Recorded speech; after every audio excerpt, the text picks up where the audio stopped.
Satana kugerageza kakwibasira, ujye wibuka ko hari uwanesheje.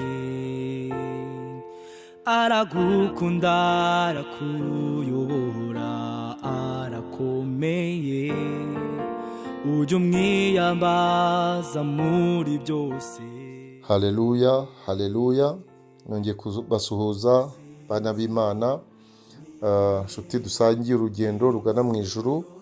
Tugiye kureba nanone ijambo ridufasha kubaka umuryango w'Imana, kuko ari uterwa cyane n'ubumenyi bugenda buturuka hirya no hino, bushobora kudusenya, ariko Imana iri mu ruhande rwacu. Uwo murongo turawusanga mu rwandiko rwa kabiri rwa Petero, igice cya mbere umurongo wa 3, uvuga ngo kuko imbaraga z'ubumana bwayo zatugabiye ibintu byose bizana ubugingo no kubaha Imana, tubuheshejwe no kumenya neza uwaduhamagarishije ubwiza bwe n'ingeso ze nziza. Amen.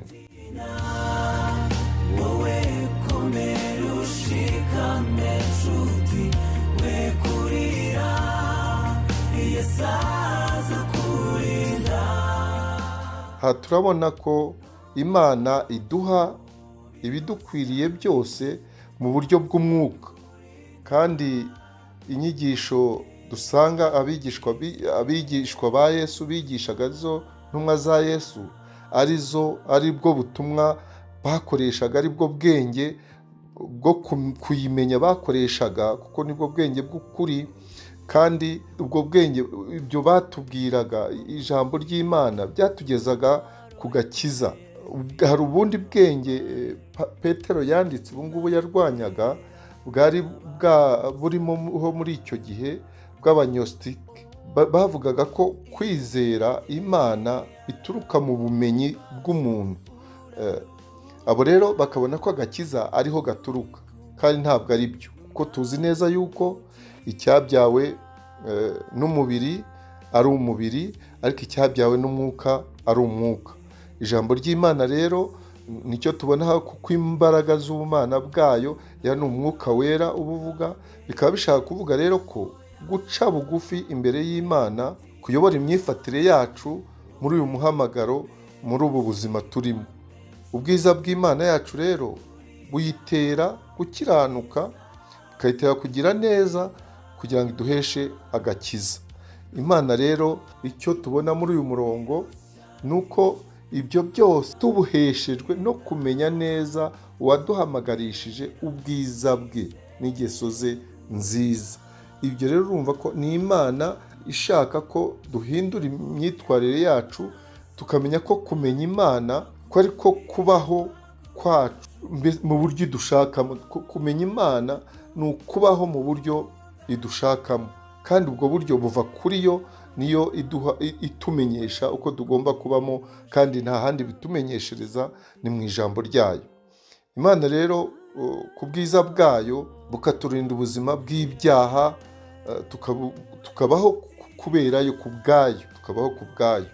Iyo tuvutse rero ubwa kabiri, umwuka wera niho uduha imbaraga kubw'ubugiraneza bw'Imana, kandi iyo mbaraga ikaguma ituyobora muri byose, kuko abana b'Imana bayoborwa n'umwuka wera. Niyo mpamvu rero tuvuga ko umwuka wera, kandi niko tubisoma, umwuka wera aba muri twe, abana natwe, kandi ab'isi bo, abo bayoborwa n'ubwenge bwabo bwabageza ku gakiza, abo ngabo ntabwo bashobora kubona umwuka wera, kuko batamurora, ntibanamuzi.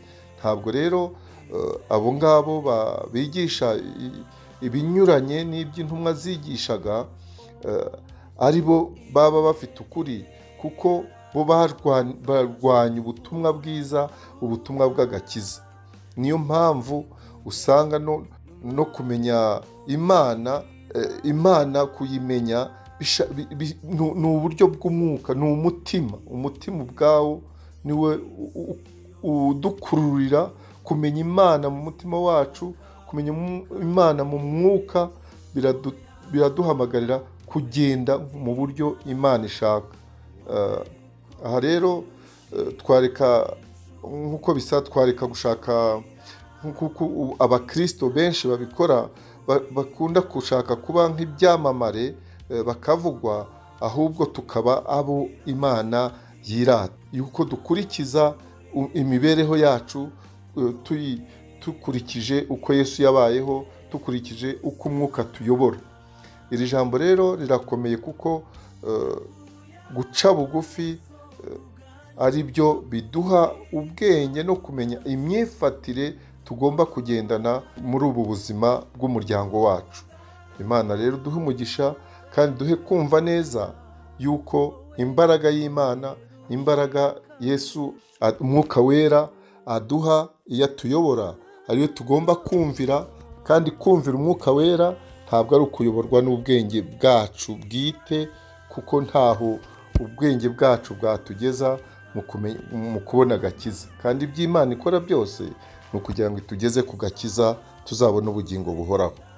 Uwiteka rero abane natwe, mu izina rya Data wa twese, n'iry'Umwana n'iry'Umwuka wera, amen.